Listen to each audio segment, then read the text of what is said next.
Okay. The presidential election of 2016 is fast approaching.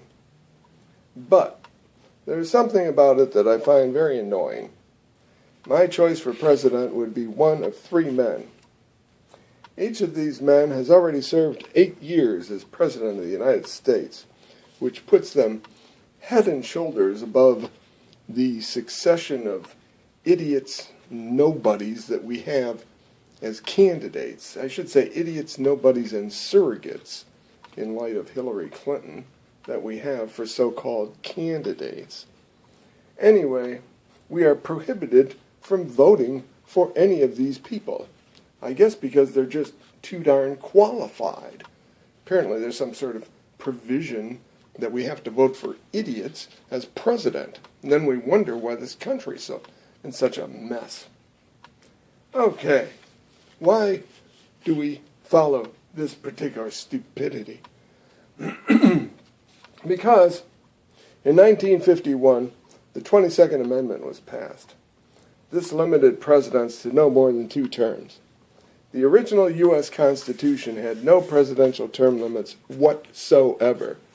And I need to stress that because, you listen to all the idiots. I mean, if you go to YouTube, you get all these idiots, these ditto-head idiots who come out and they say, oh, the Constitution says you can only serve for 2 years. No, it doesn't. The Constitution has no presidential term limits whatsoever. Period. The only reason there are term limits is because in 1951 you had a bunch of Republican crybaby losers who were so upset about Franklin Roosevelt. They were so upset about Franklin Roosevelt that they had to pass a law against him. Okay? And then, interestingly enough, it all backfired on them anyway. They're so stupid. The Republicans are so stupid. They passed the 22nd Amendment, and it wound up hurting Republicans much more than it hurt Democrats. See, and that's what happens when you do things for partisan reasons rather than because of what is good for the country. You wind up shooting yourself in the foot. And even Ronald Reagan saw that. Here, let me show you something. Okay? Here, Ronald Reagan. This is what Ronald Reagan said. See? Ronald Reagan said, he said this in 1989 when he had 2 days left in his administration. He said, I would like to start a movement to eliminate the constitutional amendment that limits a president to 2 terms. Okay? And he went on to say that it is an invasion of their, being the American people, it is an invasion of their democratic rights to vote for whoever they want to vote for and for however long. Signed, Ronald Reagan. Period. Do you understand that? Okay? Now you get all these people that say, oh, no, blah, blah, blah, blah. They say, they want to repeal the 22nd Amendment so that Barack Obama can be president forever. Yeah. Look, all right, now let's say that the 22nd Amendment didn't exist, okay? Or let's say that the 22nd Amendment was revoked tomorrow. What would happen? What would happen? First of all, Hillary Clinton would go bye-bye, and guess who would replace her? Bill, that's who. Bill Clinton would throw his hat in for the Democratic nomination for president in 2016 immediately. You can be sure on that. You can bet on that. As sure as Monica Lewinsky, as sure as you can say Monica Lewinsky, as fast as you can say Monica Lewinsky, Bill Clinton would throw his hat in to be the Democratic nominee in 2016. And so would Obama. And you would have a really interesting primary. You would have a really interesting Democratic primary between Barack Obama and Bill Clinton.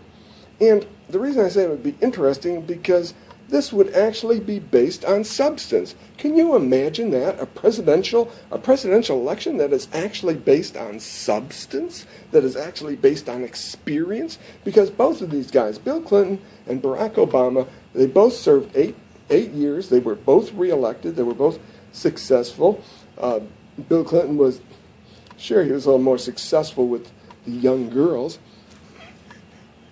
But anyway, the two of them could have a real a real debate. They could run on. They would have to be running on their accomplishments. They both have 8 years of experience as president, and they say, well, okay, Mr. Obama, you said you were going to bring us change. Well, you were president for 8 years. What did you change?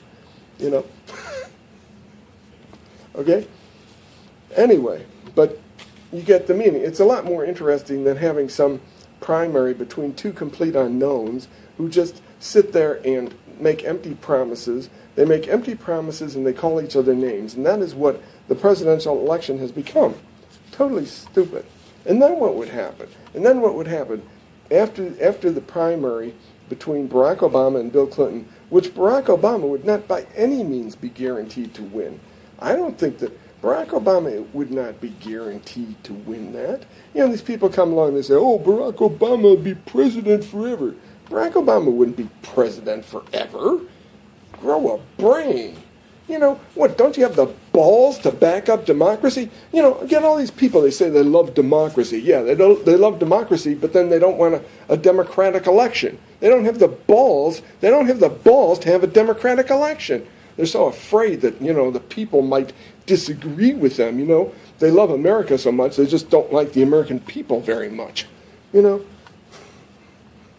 That's because, according to the Republicans, of course, the American people hate America. Isn't that interesting that the majority of the American people hate America, according to the Republicans? Great. I just love that stuff. Okay. Please excuse my tirades against the Republicans. I often have tirades against Democrats, too, because they're both idiots. Partisan, anyway. Okay, so here's another thing. So, the winner of the primary, which would not necessarily be Obama. In fact, I would probably put my money on Bill Clinton. I think in a primary between Clinton and Obama, I would put my money on Clinton. And okay, so who would the Republican nominee be? I don't think there's even a debate about that. It'd be George W. Bush. George W. Bush is the last leader that the Republican Party has even had. George W. Bush is like the last intelligent politician that the Republicans have even had. And the fact is, George W. Bush would have an excellent chance of winning the 2016 election. I think that George W. Bush has a better chance of winning the 2016 election than any of the clowns that they currently have in line for this, including his brother, although his brother Jeb might win. Now, there's a whole nother story. You want to know a whole nother story? Here's a whole nother story that is really freaky when you think about it. It's really freaky when you think about it. Now, you have this here 22nd Amendment. Okay, the 22nd Amendment that limits presidents to 2 terms.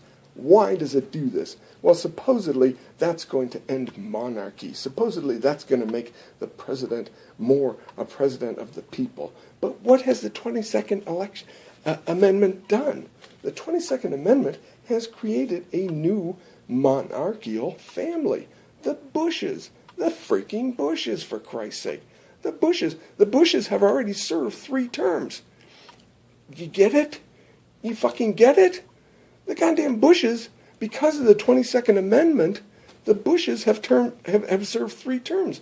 I mean, if you put the father and son together, and if Jebby is elected, that's another 2 terms. So one nuclear family, one freaking immediate family. The Bushes, you could have the father and the 2 sons serving 5 freaking terms. And all of this is because of, it is specifically because of the 22nd freaking Amendment. Listen, first of all, you take George Bush the First. You take King George Bush the First. Okay? Why did he get elected in 1988? Here, let me refresh your memory. Right.